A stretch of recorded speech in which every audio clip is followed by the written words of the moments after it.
Vous pensiez la connaître, mais il n'en est rien.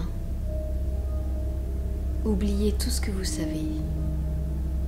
Voici la véritable histoire de Mélusine.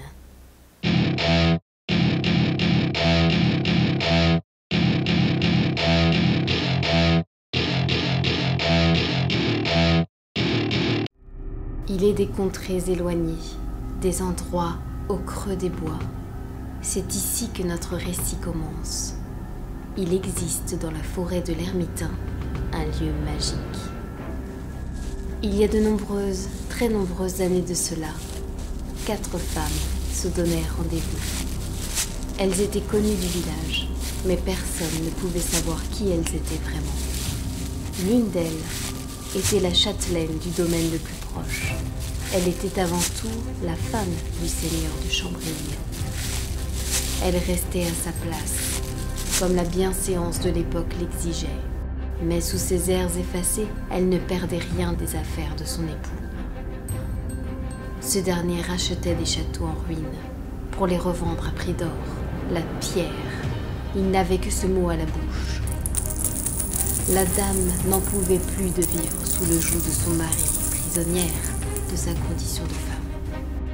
Elle avait entendu parler d'une déesse célèbre qui pourrait l'aider à briser ses chaînes.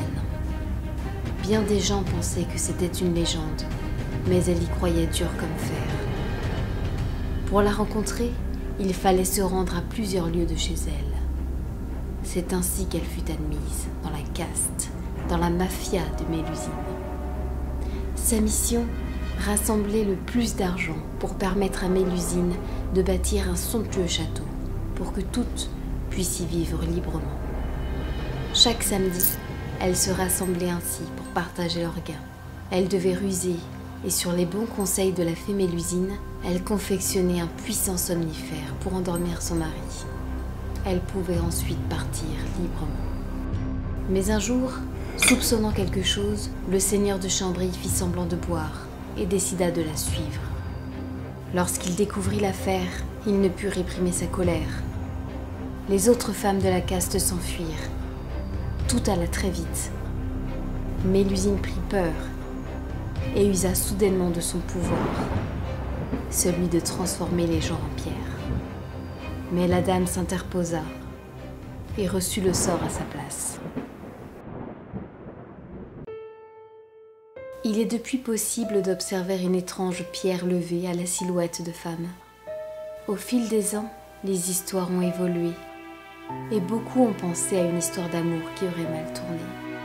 Quant au seigneur, il devint fou et abandonna domaines et richesses, et personne ne le revit plus jamais.